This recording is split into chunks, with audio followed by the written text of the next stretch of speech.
Today on Blue Collar Performance, we're going to take the Pinto from this to this.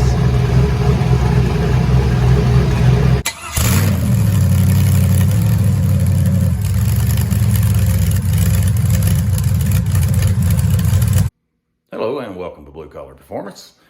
Today, I'm going to cam swap the Pinto. So let me flip you guys around here and I'll show you what we're up to. So I decided I needed a new camshaft in this thing because, frankly, I just have camshaft envy from all my friends. They all rumpeta, and this thing kind of boo. So I looked around, and like so many other people, I looked at the Amazon stuff, but I had bought one of those Amazon copy sloppy stage 2s at one point, and when I put it in an engine, everything seemed to fit fine. But then when I put the front plate on, it was machined wrong and it locked up when I bolted the timing gear on it. Then I pulled it out and measured it with calipers, and it turns out it was stock profile. So tried to send it back, kind of long story, but they would have gave me my money back, but I had, changed banks, and it was one of the things. So what I ended up doing was I went to Skog & Dickey and I got their LS6 Power Max Plus cam and matching springs. The springs, the box got damaged in shipping because the cam had right into it, and we got these here springs. Problem was there were only 14 of them, and but the box was sealed. I mean, everything looked good, and GM part number on the box. So what I did was called my local dealer and just ordered another set. I called Skog & Dickey. They said no problem, they'll send me the other 2 springs. I'm sure I'll see them anytime now. But I'm gonna go ahead and stick this camshaft in my car. But I'm gonna do this a little bit differently than most people do, because most of the time on these videos, you see people change the cam and then change the valve springs. I'm gonna do that backwards. I'm gonna change the valve springs first, just in case my dumb ass drops something down in there and I have to fish it out. If the cylinder head has to come off, I'd just as soon, pull it off and then do the, pull the lifters too, because then there's no danger of the lifters falling in. So I'm gonna do the valve springs first. Try not to drop anything, but you guys know how that goes. And then we're gonna see if it'll rumpeta. So I'm gonna put you guys on time lapse and get after it.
Got one side done.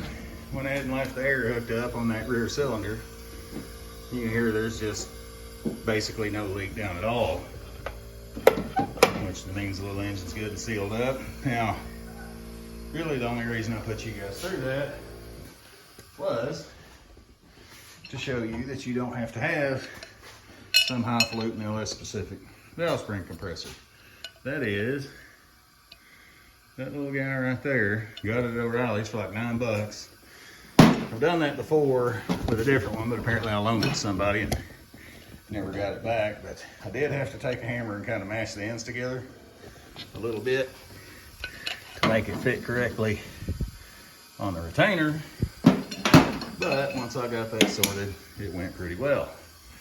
So I'm not going to put you guys through another time lapse on the other side. I'm just going to go ahead and do it. I do have my fuel pressure regulator in the way back here, so may have to unbolt it, may have to get creative, don't know. Burn that bridge when I get to it. Anyway, I'm gonna go ahead and do this side and I'll bring you guys back when we go to actually swap the cam. Got all the valve springs put on. Vacuum wasn't as bad as I thought. I just loosened the bolt, moved that over a little bit, had plenty of room. Got all that done. Draining the coolant. Next I'll pull the radiator, water pump, balancer and all that stuff. I'll put you guys on time lapse when this coolant gets done draining and go at it.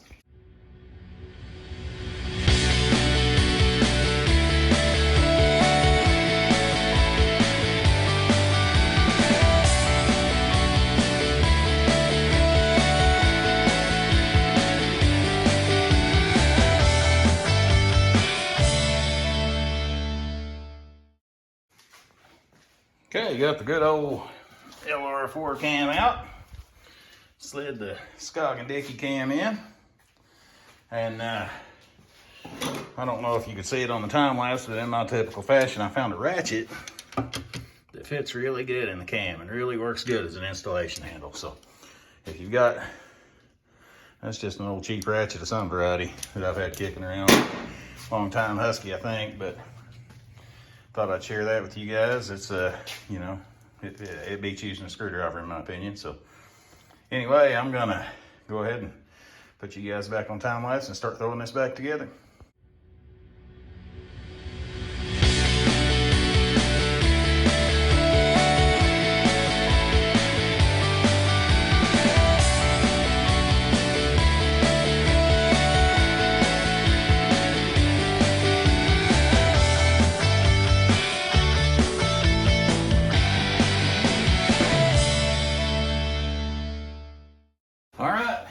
Everything buttoned up. Haven't put coolant back in it yet.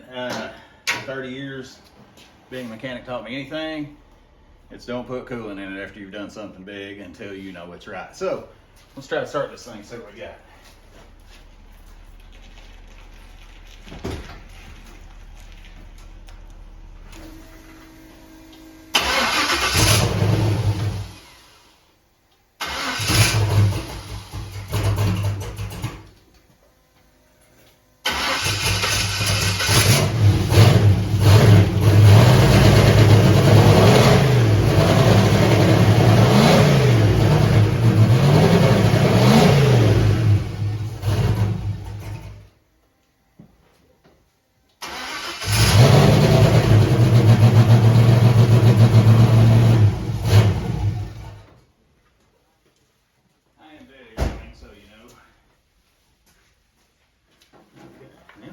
I thought I didn't hook it back up, but I guess I did hook that sensor back up.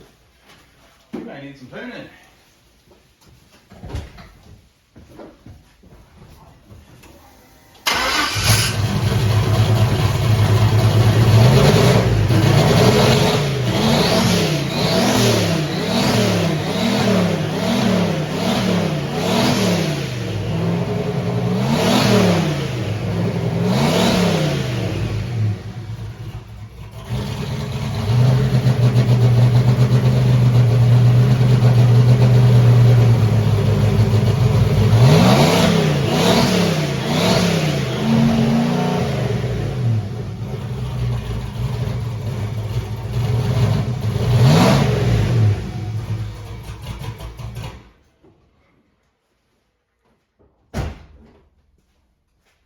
Okay, I'm gonna play with the tune a little bit. We'll try that again.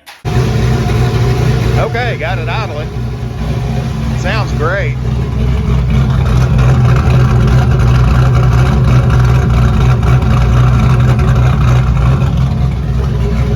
So, it's blistering cold today, 20s.